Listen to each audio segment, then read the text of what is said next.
Welcome to the Mindful Journey. I'm your host Yusuf, and today we're diving into a story that starts in the most unlikely of places, a city halfway across the world with almost no money, no work visa, and yet a spark of possibility. Imagine being stranded in Hong Kong with just $200 in your bank account, unsure if the world will pay you to do what you love the most. It's a story of resilience, intuition, and figuring out how to build something from nothing. A story that is not just about entrepreneurship, but about trust, risk, and daring to take the leap when the safety net disappears. Today, we explore the messy, exciting, and deeply human path of creating your own way in the world. My guest is someone who did exactly that and turned into a thriving business and life over the past 17 years. So, listeners, please welcome my guest, Rachel Allen. Rachel, welcome to the show. Thank you so much for having me. I'm so excited to be talking with you. Pleasure is ours. Rachel, nearly 20 years ago, you arrived in Hong Kong with $200, no visa, and maybe no any plans. Can you walk us through that moment? What was going through your mind as you realized you had to make this work and that too very immediately? Absolutely. To do that, I actually have to rewind us a little bit to explain why I was there to begin with, because I'm not from Hong Kong. I actually was in Tennessee, and I had gone to university for journalism. And I really wanted to be a journalist. I thought it was going to work. And then I graduated into the 2008 recession, and no one was hiring anyone. So, the only job I could get was unpacking boxes at a warehouse, and I really didn't wanna do that for the rest of my life. So, in my 22-year-old brain, I thought, "Well, what's the furthest place away from Tennessee?" And the answer is Hong Kong. So, I bought a plane ticket and I left. But of course, also, being 22 and not planning ahead, I didn't get a work visa, and so I remember sitting there in the hotel that I was in thinking like, "Okay, well, I've got about 3 weeks before I have to pay rent, and I really need to make some money right now." it, it must have been hard for you. At the time, it felt exciting. I think looking back at I'm kind of terrified for my younger self. But, in that moment, it was scary, but it also felt very simple because there was only one thing I had to do, There was no existential worries, I didn't have a long list of things, it was like, "No, make money right now, and that's it." You just had to do it because it was the only option you had that time. Yeah, exactly.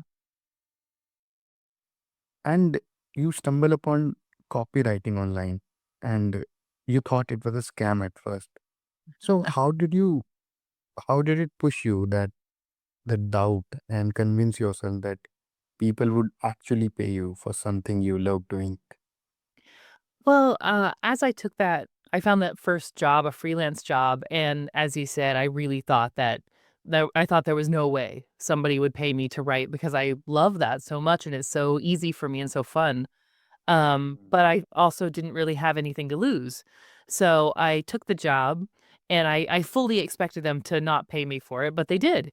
And as soon as that money hit my bank account, I was just um, so hooked, so enamored with the idea that I could actually make a job doing this. And it's my favorite thing in the world to do, to research things and then write about them. True. It is so relatable, I would say, because many of us have ideas we love, but immediately we doubt that anyone would value them. Mm. I want our listeners to hear the mental switch you made here. And once you started, what were your strategies and choices that you made that helped you survive in Hong Kong? So I think the main mental switch was just seeing just treating it as an experiment, you know? Because I think that it would have been very easy for me to say like, "Oh, well, there's no way that's gonna work out, so I'm not gonna try it. I should look at something else." But instead, for whatever reason in that moment, I said, "Okay, well, what's the worst that can happen? I spend a couple of hours doing this and nothing comes of it. Mm, Okay, that's fine." So, I think that was the start of that, but it actually took me several years of doing this job and being very successful at it, before I really made the mindset switch. So I got several years into it, and since it wasn't the job that I had envisioned for myself, I doubted that it was okay or safe or appropriate. Um, and in that moment, so we're like 3 years down the road. I was living in Greece on this beautiful island, and from the outside, everything looks perfect because 'cause I'm, like, living the entrepreneur dream of working in the morning and sunbathing all afternoon. It's so great. But, I mm, was really anxious all the time because I thought, "Oh, there's no way I'm gonna be able to get, like, a, you know, air quotes, "real job" if I mm, doing this."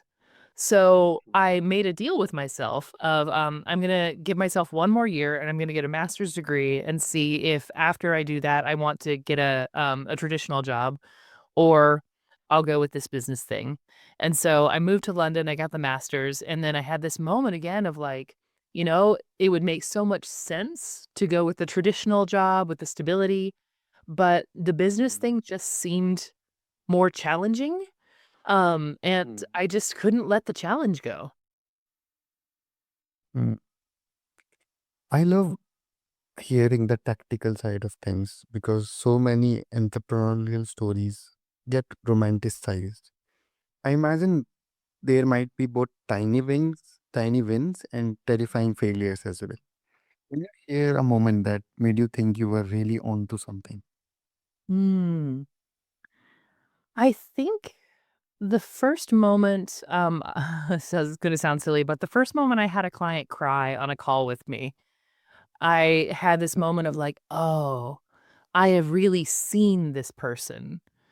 And, of course, that wasn't something that I thought about when I first got into copywriting because I thought, well, it's marketing, it's pretty surface level, it's not, something deep or, emotional.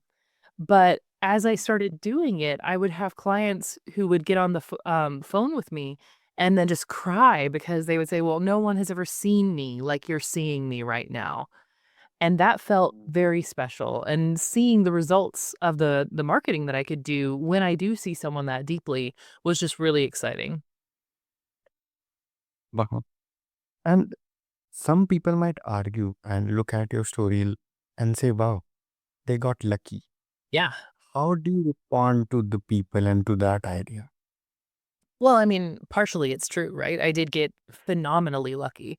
I've had so many things work work out for me, in ways that have just been wonderful. I could have never planned. But Mm, I think the other side of that is, I spend a lot of my time and a lot of my energy putting myself in positions where things might work out. So, like, I'm very comfortable with taking risks. I have always kind of been the person who, when everybody's going one way, I'm like, oh, well, let's check out this other direction over here. And so, while I think it's you have to meet luck halfway, you know?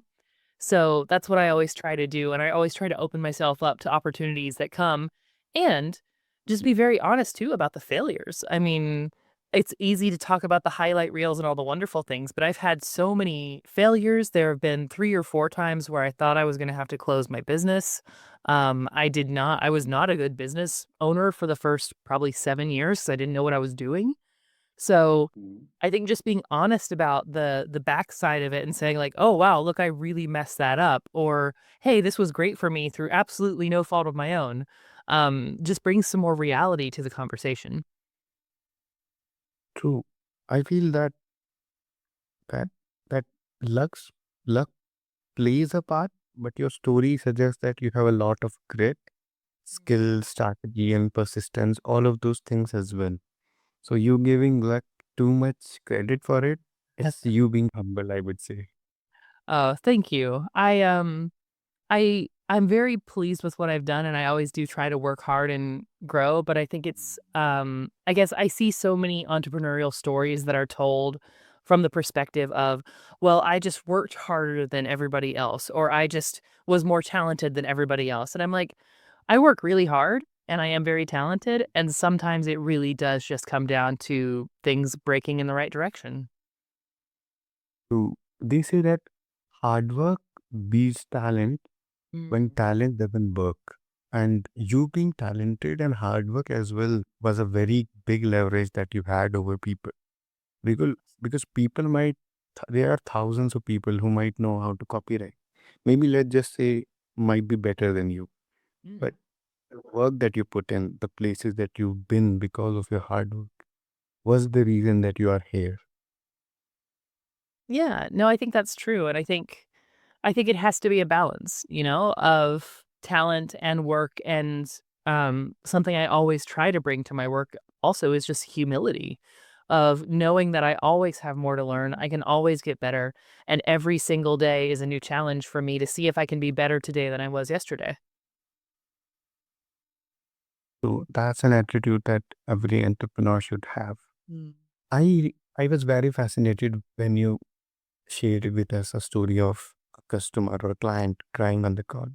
Mm. I would love to know what is the one thing that you caught or you grasped about him that others did not. And I think you might have touched his soul some way or the another. What Yeah. was it for you? Well, I was speaking to this woman, and she, was running a coaching business, and she had sort of trained herself to speak about coaching in a specific way, and I heard her telling me why she does what she does. And as I was listening, I noticed her eyes just looked different. Like there was something like tight around the side of her eyes. And so I looked at her and I was like, I'm gonna just say something to you and you can tell me if I'm being crazy here, but I don't think that's what you care about at all. And from what you're saying, it sounds like the real reason you care about coaching is XYZ. And it just, I mean, you could see her, she kind of shivered. I think you're right. I think I did touch her soul. And she was like, oh, yeah, that is exactly it. And I always thought that was too weird to say, or like that I shouldn't want that. Hmm. Okay. You were being very transparent and whatever you felt for the customer, you said it. And that's again a very good lesson that you have to speak, at least be honest with the client that you're serving. Yeah.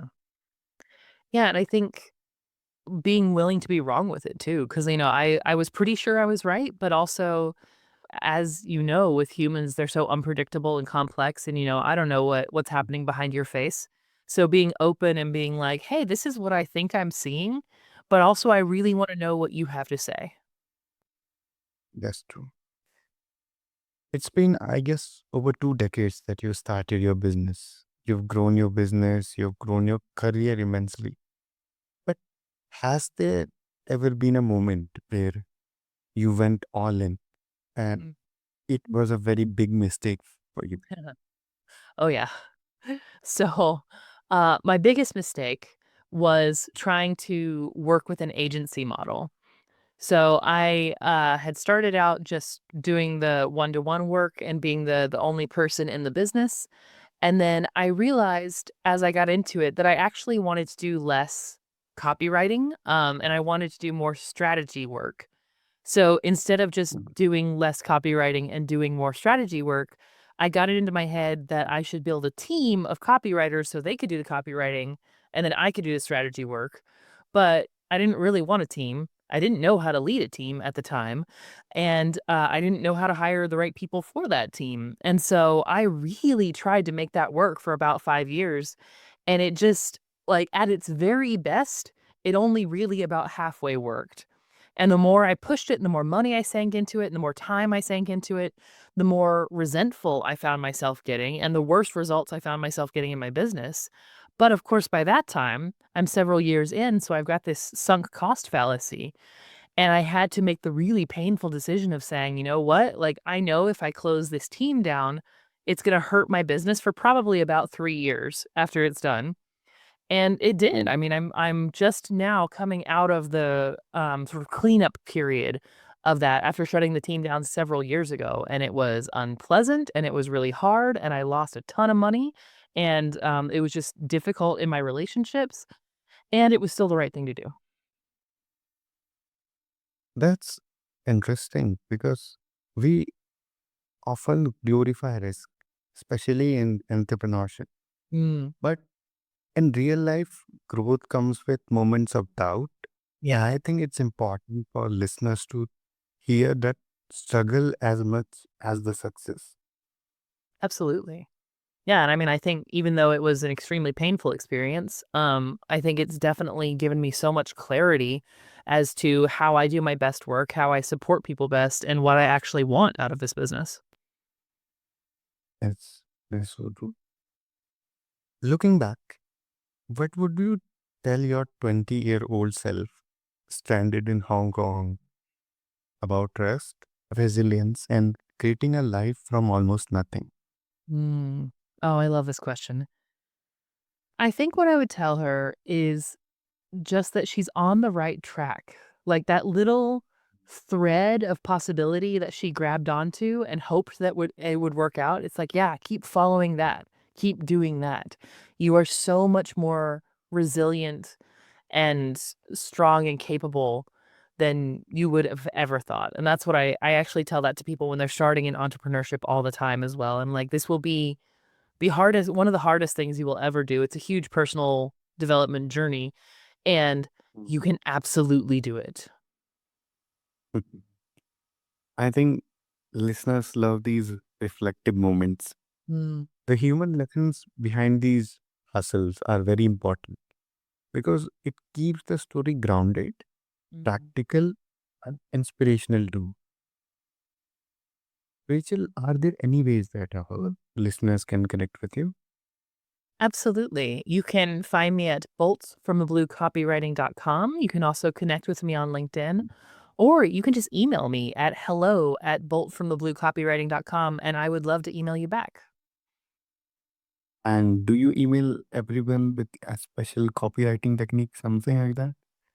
I mean, I can. So what I normally do is when someone emails me, I get to know them a little bit and then I ask them if there's any way I can support them if they're so that might be, do you need a template for XYZ? Do you need a connection with someone that I know? Are you interested in being on a podcast that I can refer you for? So I really just try to look for any way that I can be helpful. Oh, that's really amazing. And one thing I would like to point out to the listeners is that being entrepreneur also means that lifting the lifestyles of people around you, and which I can see in yourself, like the way you respond to emails and the way you took this whole conversation around. And I really would appreciate you and my listeners if they continue this journey in their personal lives as well. Oh, well, thank you. This is so wonderful. And yeah, that's to me, that's the whole point of it. Because if I wanted to just live a normal life, I could go get a normal job. But I really want to make life better for myself and for everybody around me. Rachel, is there any last message or lesson that you want to leave our listeners with? Hmm.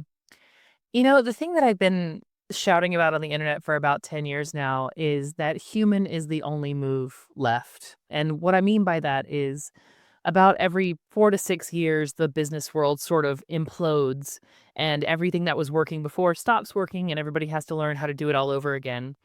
But the one thing that I've seen that pulls businesses through every single time is the quality of their relationships and how human they're able to show up. So that's the big secret. If you can show up as a human and be generous and kind and relationship minded, you can't fail. True, and especially in these times of AI where everything is so without emotions and feelings. Right. Yeah, people are craving a real relationship with someone. Instead of talking to their friends, families, or maybe girlfriends, they talk to AI chatbots, etc. Right. Right. Yeah, one of the most successful email campaigns I ever ran was I invited total strangers to just send me their email, and then I researched them for a couple minutes, and I sent every single person a personalized video about something that I thought was really cool about them. And people loved it. And because we never have somebody like really look at us and say like, "I think you're amazing because of this." "I think you're great." And it was such a fun experience.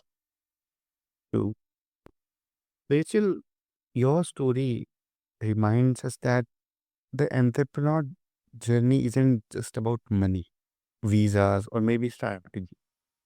It's about trust, persistence, and daring to take a leap even when nothing seems certain.